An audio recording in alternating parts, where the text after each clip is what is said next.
Brilliance and brutality, intellect and intrigue, Christianity and carnage. The Byzantine Empire was a beacon of light with a dark side. They called themselves Romanos, those who continued the traditions of the Roman Empire. Led by rulers who exercised absolute power and architects who pushed beyond Rome's engineering marvels, the Byzantines constructed the ancient world's longest aqueduct, virtually invincible city walls, and a colossal domed cathedral that defied the laws of nature. A church of unprecedented proportions grew up magically. But carrying on the Roman legacy came with a price. He blinded 14,000 men, leaving every 100th man with one eye.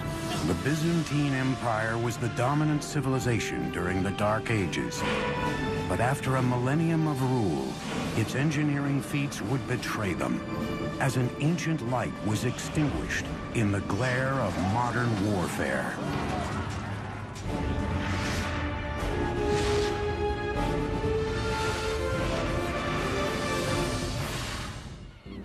Hi, I'm Peter Weller. Byzantium was an ancient Greek city-state founded around 600 BC, named after its king Byzantus. They settled here because of this thin strip of water that connected Asia to Europe and the Black Sea to eventually the Mediterranean. This strip of water is called the Strait of Bosphorus, meaning bull track from ancient mythology. Byzantine today means scheming or old or devious. But during its 1100 years, the Byzantine Empire would not only be the savior to the Western world's profound heritage of law and literature, but it would put Christianity on the fast track, and along the way give us the artisans and builders and craftsmen who would eventually light up the Renaissance right into the 21st century. And all of this would happen under the auspices of a single emperor named Constantine, who of all of the fakers and charlatans that history has coughed up to steal the moniker the Great, Constantine really deserved it. November 8, 324 AD. After 2 decades of bloody civil war, the Emperor Constantine has finally seized sole control of the entire Roman Empire. He is a leader with a vision, a brilliant strategist, and a man without limits. He became emperor really through his own wiles. He is ruthless in the way he assumes power. Constantine the Great was one of those rulers that changed the world. He inherited a Roman Empire which had been divided into 2 parts. Constantine would reunite the vast empire, ruling over its western and eastern halves. He was a very astute politician, and he was faced with the problem of both administering and of managing this enormous realm. Just 6 weeks after ascending to the throne, Constantine journeys to the edge of the empire, to a remote spot in modern-day Turkey. Constantine took a spear and traced the outline of the city in the dirt. His entourage was somewhat amazed at the extent to which he intended to build the city. He is said to have commented, "I will go as far as until he who leads me stops." That line would become the boundary of the empire's great new capital, Nova Roma, New Rome. And from that sketch would rise a glittering city in the center of a great new empire. The city would come to be known as Constantinople, Constantine's city.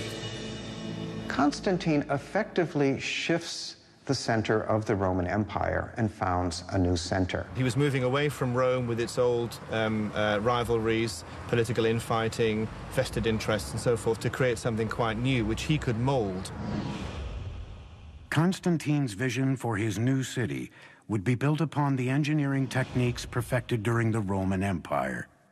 There was a grand campaign of construction, of building forums, marketplaces, to build the kind of buildings that ancient Rome had. But Constantine's rule would be marked by one major distinction. Unlike any previous emperor, he would harness the power of another ruler. His name was Jesus Christ. Christianity is really on the rise. There is a large Christian presence in the empire, and simply recognizing this presence made a good deal of political sense. Constantinople was founded, in effect, as a Christian empire, and Orthodox Christianity was fundamental to its existence.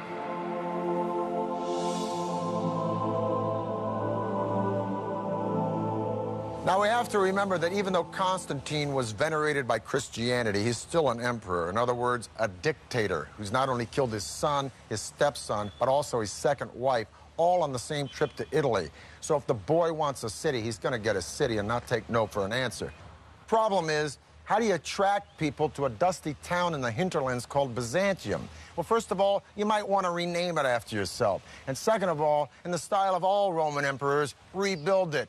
If Constantine could rise out of the grave today and see the success story of Istanbul, population 12 million, 2 million tourists a year, he'd probably faint. Because in 337 AD, when he dies, not only is the city half done, but he's got a big problem. Bulging population, one little provincial aqueduct in a city surrounded by sea. So there's water everywhere, but not a drop to drink. By the mid-4th century, the city was dying of thirst. Constantine's successors would have to develop a water supply far larger than Rome's to keep the city alive. The system they built would be one of the greatest engineering achievements of the ancient world. There were no local water resources within the city walls of Constantinople, and hence water had to be brought from a much greater distance than anywhere else in the classical world and in the Mediterranean. The task fell to an ambitious emperor named Valens, who reigned from 364 to 378 AD. He would carry out an audacious plan to engineer the world's longest aqueduct system. Completed, it would transport spring water a staggering 400 miles, equal in length to all of the Roman Empire's earlier aqueducts combined. The main line would begin 150 miles west of Constantinople, deep in the hinterlands of Thrace. Byzantine engineers would first have to find a way to maintain a consistent downward slope to keep the water moving. There are tunnels underground, there are channels that go along the surface, and there are, where necessary, these great aqueduct bridges. Between the 4th and 6th centuries, the Byzantines built 60 aqueduct bridges. The most impressive would rise nearly 90 feet. Today, it's known as the Kërshun-Lëgerme Aqueduct Bridge. Builders first constructed giant stone piers or supports. Once the piers were raised, masons worked on massive arches. Wooden forms held the stones of each arch in place until the keystone could be positioned and the arch completed. Framework was then built on the next tier and the process repeated. Like the Romans, Byzantine masons adorned their bridges with religious carvings. But unlike the Romans, the Byzantines chose Christian, not pagan symbols. More than 80 miles away, another aqueduct bridge, this one even larger, would channel water into the heart of Constantinople, now Turkey's largest city, Istanbul. I'm standing on top of the giant aqueduct bridge built for the ancient city of Constantinople under the Emperor Valens. Boy, does that name ring power to you, Valens. Now, the entire aqueduct span is 150 miles, but just this section between two hills in Constantinople is 11 football fields long. And boy, did it take care of the city's water problem. But it not only took care of the water problem, just as we've seen in all of the empires, if you want to make a political statement with a public work, you build it big. However, getting the water to Constantinople was only half the battle. Once in the city, the water had to be stored, but vacant land was scarce. Byzantine engineers answered the challenge by building an underground storage system more elaborate than anything else in the ancient world. Over time, they would construct more than 150 subterranean tanks. The largest would be here, the Basilica Cistern. It would take 336 columns to support its 25-foot-tall ceiling. At 153 yards long and 77 yards wide, the basilica cistern could hold enough water to fill 27 Olympic-sized swimming pools. Engineers built the underground storage tanks in troughs between the city's hills, an ingenious solution that not only made use of the lowland, but also provided a flat building surface on top.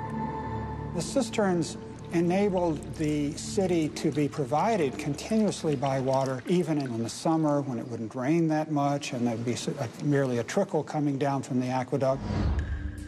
With its vast underground water storage system, Constantinople's population swelled to an extraordinary size for an ancient city. By the end of the 5th century, the population of Constantinople was approaching the 500,000 mark. No other city in Western Europe came even close. It was a city that was legendary, even for people who had never set foot in it. But far away on the steppes of Mongolia, a tidal wave is about to engulf Europe. The surge would be led by a man named Attila, and his army would soon be at the gates of Constantinople. It will take a brilliant feat of military engineering, the greatest defense system of antiquity, to save the city. Saint Nicholas, the original Santa Claus, was a bishop in the Byzantine Empire. During the 4th century, he was known for secret gift-giving. 410 AD. Rome has fallen to Germanic tribes called Visigoths. Roman citizens fled eastward to the safe haven of Constantinople. But it was only a matter of time before a savage horde, hell-bent on destruction, would come knocking. They were called the Huns. Now, as the West will decline, the East and Constantinople will become a boom town. Only burr in the saddle is, the richer Constantinople gets, the more those marauding northern tribes who have been attacking Italy start to look at Constantinople and go, Constantine the Great had put the Byzantine Empire on the map. Now the Huns sought to wipe it off. The descriptions of them in contemporary texts, which treat them as outlandish, horrible, ugly, beastly people, make it very clear that ordinary people are absolutely terrified of the Huns. But the Byzantines had a plan in mind to keep out the Huns. Perched on the tip of a peninsula, Constantinople had strategic advantages over the old capital, Rome, which stood unprotected and exposed. To keep out its enemies, Constantinople would need formidable defenses along its vulnerable western approach. The solution? The strongest, most sophisticated system of city walls ever built. Today they are known as the Theodosian Walls. Ironically, credit for the ancient world's greatest feat of military engineering goes to an emperor who was a mere child when the walls were conceived, Theodosius II. Construction on Constantinople's defenses began when Theodosius was just 12 years old. It was his prefect, Anthemius, who deserves the real credit for masterminding the walls. Romans had been building walls for hundreds of years, but Byzantine engineers faced an even greater challenge. Constantinople sat on a fault, and earthquakes were a constant problem. But how to build something that would withstand a tremor? The answer? Limestone mortar. In the West, Romans used concrete, which created a mortar of stone-like hardness that is rigid once it sets. Lime mortar has a little bit of give to it, so that it will allow the buildings to settle without significant breakage. The Byzantines' ingenious design used limestone mortar, alternated with bands of brick and stone. First, square stone walls were laid and filled in with brick rubble and mortar. To bind the layers of stone and mortared rubble together, bands of brick 5 courses thick were laid throughout the width of the walls. The hidden advantage of that also is that it provides a certain flexibility against minor earth tremors, because the addition of the brick breaks up the solid face of the wall and allows the wall to absorb shock without shattering. Using this layer technique, the Byzantines built a massive barrier, more than 30 feet tall and as much as 16.5 feet thick. It would have 96 giant towers reaching heights of 60 feet or more. But would it be enough to hold off the Huns? General William Tecumseh Sherman said about the Comanche Indians, the best equestrians of latter years, that they'd been on a horse for so long it looked like they didn't know how to walk. Well, the Huns were the granddaddies of the Comanche. They lived, breathed, and died by the horse. They developed the stirrup, which allowed them to stand up in the saddle and sling arrows and swords with a deadly accuracy. They rode from China to India to Europe, plundering and terrorizing, feasting on raw meat, which they tenderized between their thighs as they rode, dressed in the skins of field mice, which they wore until those skins rotted off. Let me put it this way. Attila and the Huns gave a new meaning to the word fierce. He was very good at what he did. He was very good at raping and pillaging and breaking down the defenses of the Roman Empire. In the first 7 years of his reign, much of Europe fell to Attila and his Huns. But despite repeated attempts, Attila had yet to capture Constantinople. He would get a little help from Mother Nature. In 447 AD, a series of catastrophic earthquakes rocked the city, far worse than anything Byzantine engineers had anticipated. It was the opportunity Attila had been waiting for. 57 towers were leveled by the tremors, leaving the city unprotected. Attila's army was once more on the march, threatening Constantinople. From the rubble, Emperor Theodosius rallied Constantinople's people to help not only rebuild the defenses, but to make them even more formidable than before. But with the Hun army fast approaching, thousands of citizens had only weeks to repair walls that had taken years to build. But the Byzantines would take no chances. The new and improved Theodosian walls would now incorporate a triple line of defense. There must have been an enormous amount of planning, a lot of engineering skill. For its period, it was the most complex and expensive defensive system in the world outside of China. The first hurdle, a giant moat. Beyond that, an outer terrace. Next, a brand new outer wall, 10 feet tall and 6.5 feet thick. The final and by far the most impressive line of defense would be the original massive inner wall, completely rebuilt and anchored by its 96 giant towers. Each tower is its own individual little castle. So to conquer the walls of the city, it would mean penetrating the moat, the outer walls, the inner wall, 3 lines of defense, and then conquering all of these individual castles one by one. It's an extremely clever system. All the angles, all the possibilities for the technology of the time are covered. The work was completed just in time. Attila's scouts crested a hill only to see the hardcore fortress of Constantinople. Attila would never breach the Byzantines' capital city.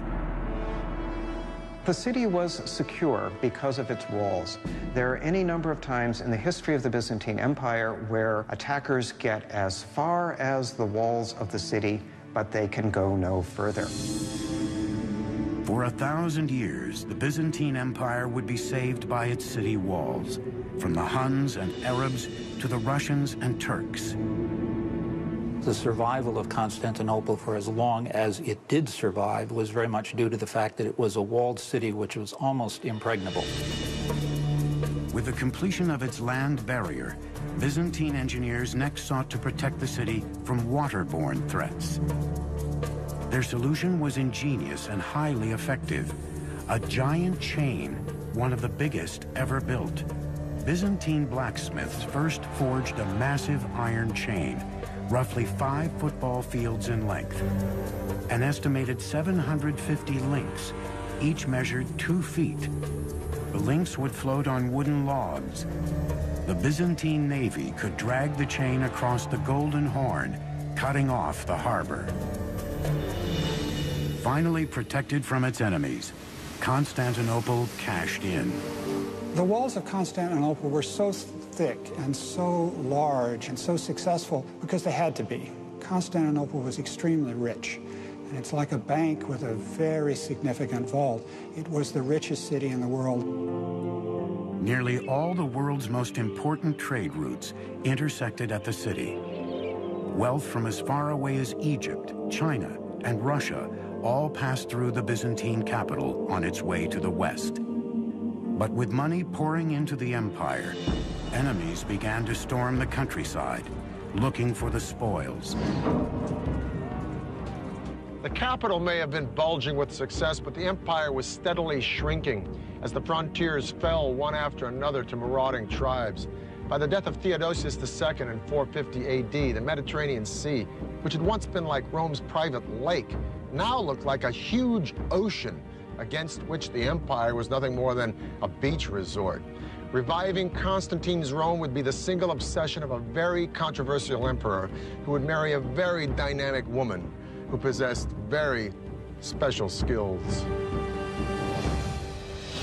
Theodosius II nearly bankrupted the empire trying to buy off Attila.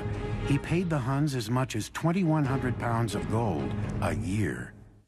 Throughout the 5th century, the Western Roman Empire had been steadily disintegrating under the iron fist of barbaric tribes. In 476, the last Roman emperor abdicated the throne. To many, the Roman Empire had finally fallen. But did it really? Did it really fall? Because at the same time here in Constantinople, the Eastern Empire is thriving.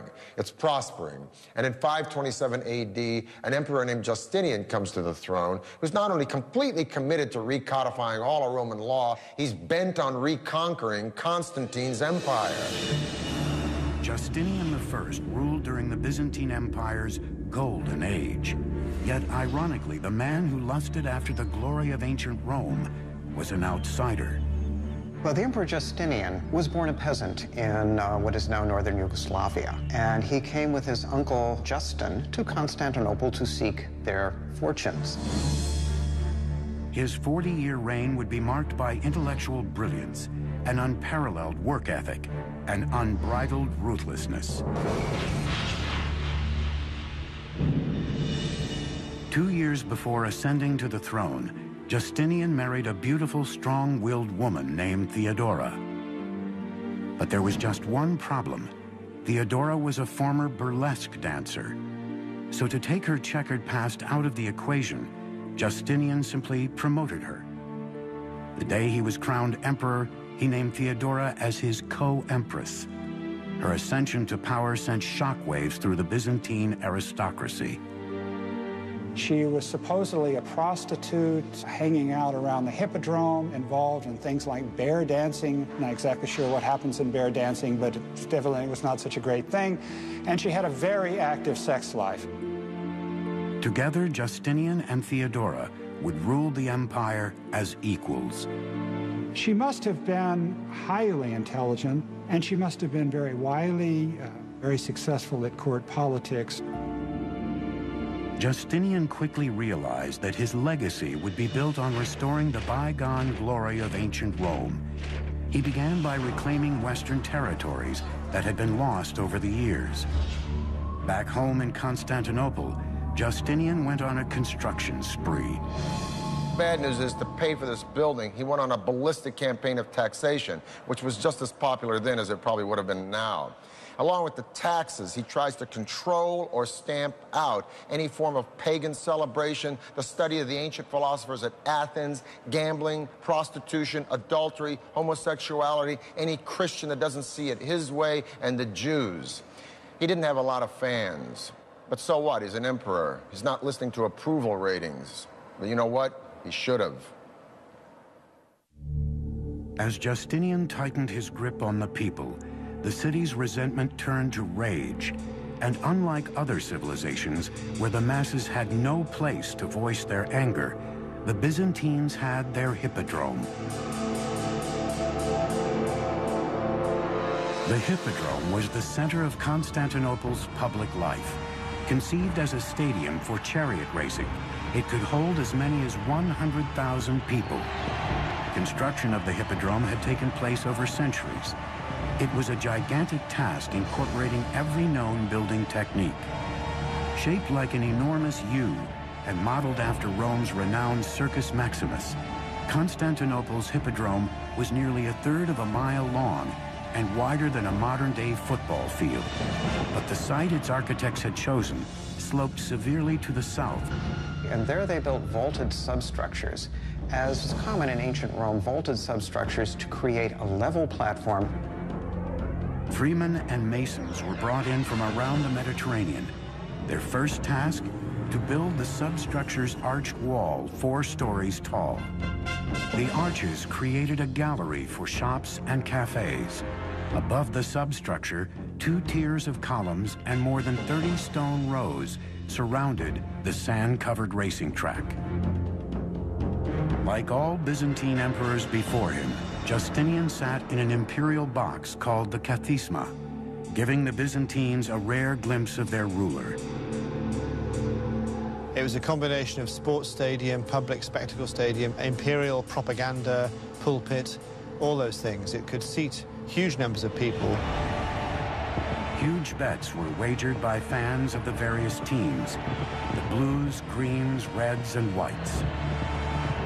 They were like political factions in our world, and so disputes over soccer results as today, or disputes over chariot races, could take on a significant political dimension in Byzantium. The Hippodrome was one of the architectural glories of Constantinople.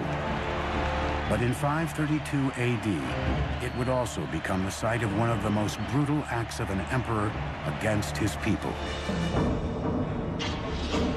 One day in early January, Justinian, by now wildly unpopular thanks to his harsh policies and heavy taxes, appeared before a raucous crowd at the Hippodrome. All of a sudden they came together, and they came together against the emperor. The ceremonial political center of the empire was right there, and you had tens of thousands of people opposed to the emperor right at the core of the empire. The blues and the greens weren't like the Jets and the Sharks. They were factions that ran all the way from street thugs right up the political animal to the aristocracy. So when thousands and thousands of both blues and greens stormed the Hippodrome screaming, "Nika, Nika, win, win," against these horrible taxes, it would have been like both Republicans and Democrats storming the Super Bowl screaming about the same thing, which may not be a bad idea. The sad news is it turned into a riot, and the riot turned into mayhem, and a week later, a third of the city lay in ashes. Justinian was so scared he was about to pack his bags and split. But thank goodness for a strong woman. He was all prepared to get on a ship and clear off to the Asian side of the Bosphorus, but the Empress Theodora, who started life as an actress stroke prostitute, said, "I've got this far, I'm not giving up now, you know, stay and fight." So he did. Theodora's words convinced Justinian, and his response would be calculated and horrifying. He dispatched his generals to gather a force and march to the Hippodrome. The conclusion of the Nicaea riot is one of these events of biblical proportion. Justinian calls the rebels to meet in the Hippodrome, suggesting that he may compromise with them. But in fact, he gets them into the Hippodrome, closes the gates, and they are massacred by the imperial troops. Within minutes, all the rebels within its walls had been systematically slaughtered. The center of Constantinople's public life had become the killing grounds for an estimated 30,000 people. He was an approachable and gentle man who could, with a quiet voice, order the murder of thousands of people. The capital lay in ruins, but in the ashes, Justinian spied opportunity. Now, he would re-engineer an everlasting legacy in the name of absolute power, his own. From the ruins of Constantinople would rise one of the world's most magnificent churches that would become the center for a new religion, and a monument to Byzantine engineering. Legend says that a Byzantine princess who married an Italian nobleman in the 11th century introduced the table fork to Europe. 532 AD. Emperor Justinian has just survived the Nika riots, but the heart of the Byzantine Empire lay in ruins. Re-energized, Justinian would reassert his power and rebuild the capital in the name of God and himself. What Justinian did after his imperial army put down the riot was to immediately begin to refurbish the city and proclaim to the citizens that he was in control and that everything was right in the Roman Empire. Now, we remember Justinian not because he was ruthless, but we remember the period of Justinian because he has left us such an incredible architectural legacy. Justinian's first priority was to rebuild the city's main cathedral, called the Church of Holy Wisdom. We know it today as the Hagia Sophia. Justinian appointed two Byzantine architects, Isidorus and Anthemius, to design the church. Both were professors of mathematics and physics, skilled in theory, but with no real construction experience. The architects of Hagia Sophia were not the standard architects of the day. They, for better or worse, were professors. We professors sometimes don't have the most sound practical knowledge. But the far-sighted Justinian gave them a free hand with only two demands: build it as quickly as possible and make it unlike anything else on Earth. Construction began a scant 6 weeks after the Nika riots. It took years to put together building teams, to bring together all of the building materials that were needed for a great project in the empire. Justinian did it practically instantly. Isidorus and Anthemius's design for the cathedral was revolutionary in concept and unprecedented in scale.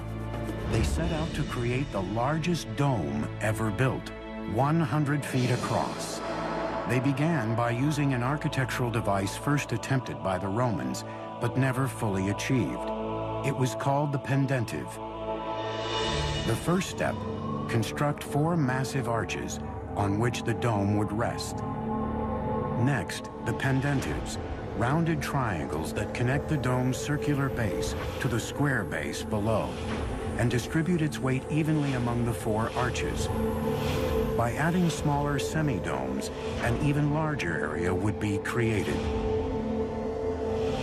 Using pendentives, Justinian's architects were able to construct a gigantic dome that appears to hover in midair.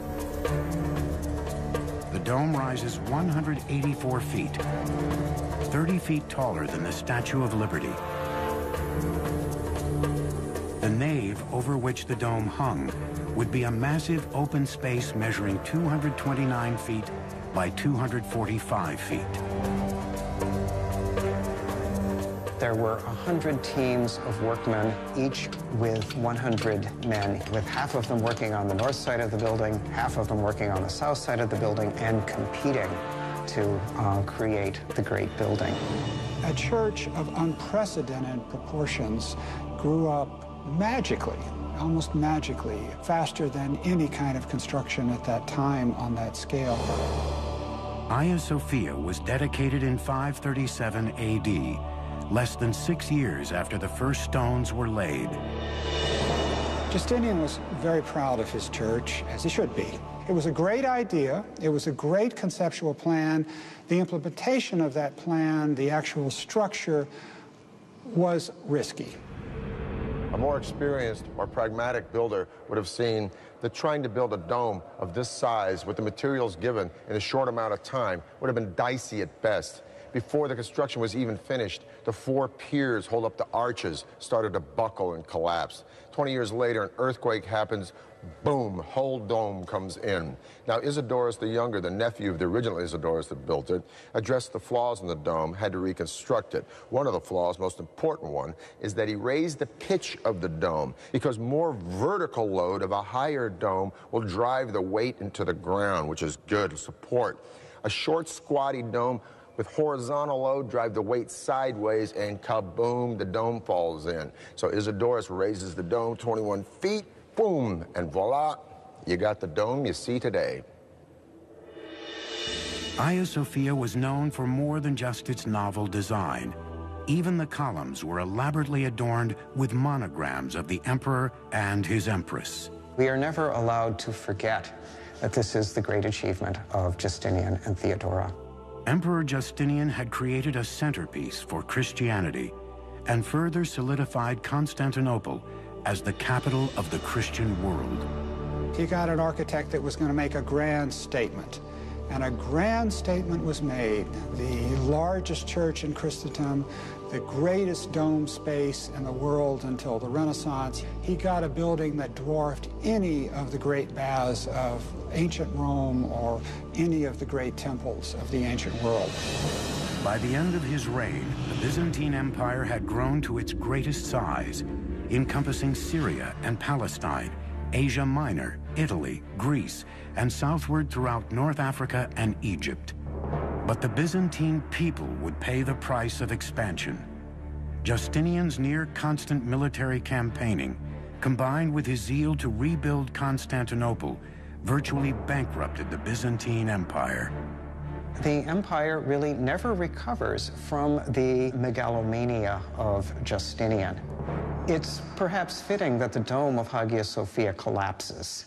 It's as if Justinian, as he is overextending the political boundaries of the empire, he's also overextending the architecture as well.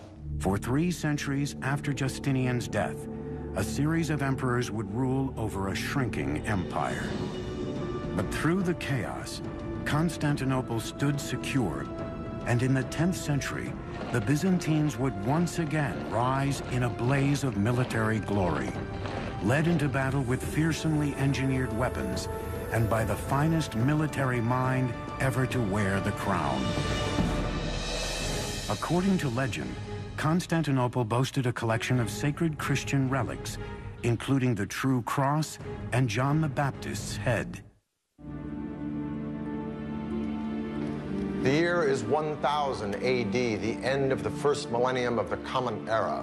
The force of Europe now lies in the north, with France and Germany and the Holy Roman Empire. While here in Constantinople in the east, the Byzantines have survived wars with Visigoths, Persians, Avars, and Arabs, and weathered a very disheartening period in the 700s called iconoclasm, where they have smashed most of their art.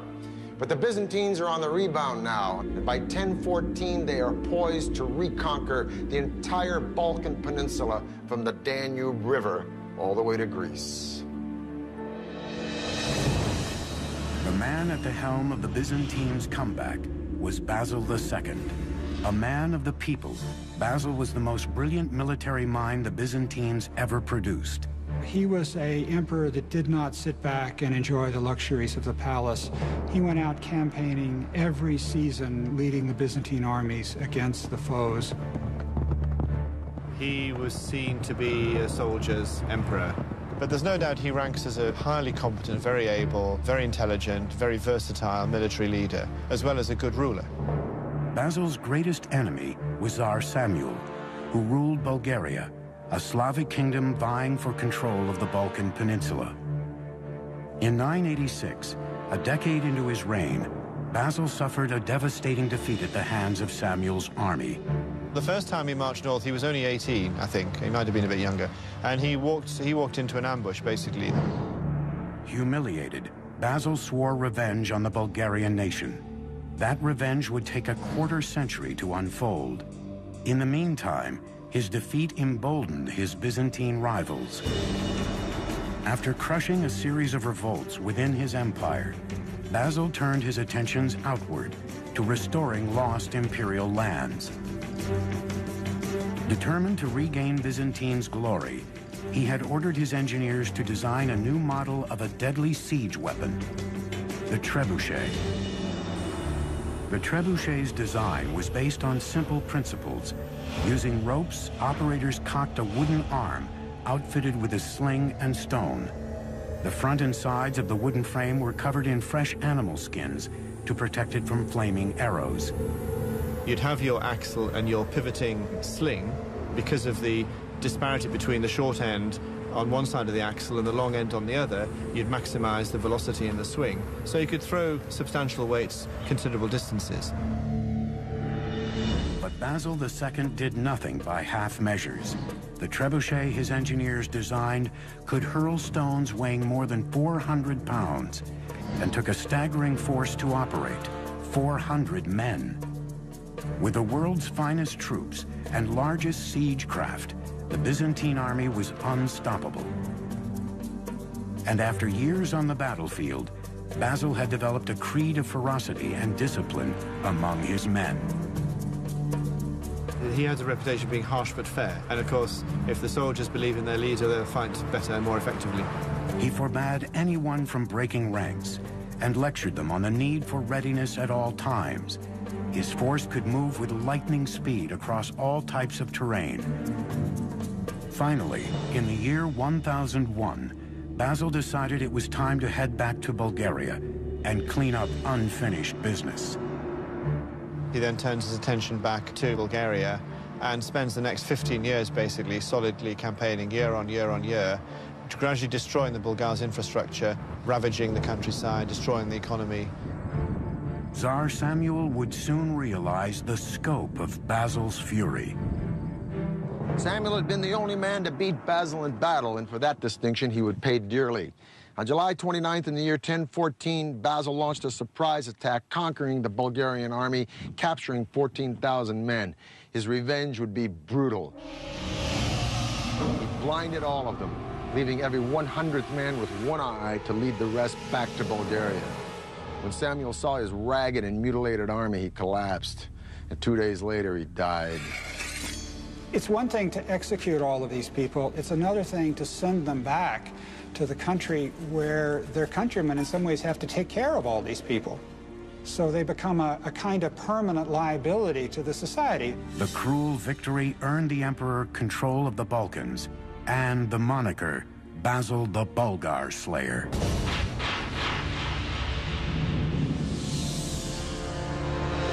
In 1025 AD, when Basil died, the Byzantines were at the pinnacle of their power, but the empire was left rudderless and vulnerable to struggles within.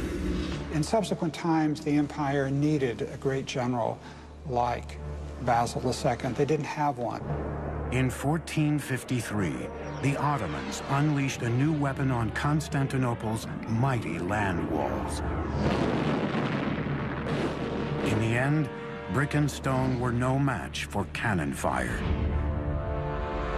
Gunpowder and cannon changed the rules of war. Byzantium, Constantinople was built for a system of fighting that was obsolete by the 15th century. After 1,100 years, Constantinople's fortified walls were finally breached. Constantinople was now Istanbul. The Byzantine Empire had ended, but its innovation and engineering feats stand today as a testament to the magnificent civilization, one that borrowed from Rome's chapter in the Book of Great Empires and then added its own. What's fascinating about the Byzantine Empire is we tend to talk about empires in terms of their political might.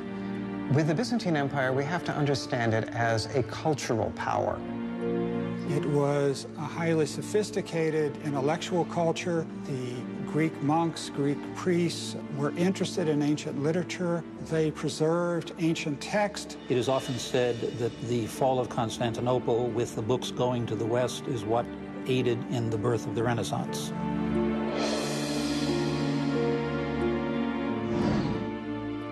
Constantinople had built magnificently. It catapulted Christianity into the world. They'd shaped the Western world's laws. They preserved the heritage of knowledge from antiquity. But the Byzantine Empire was gone for good. For the History Channel, I'm Peter Weller.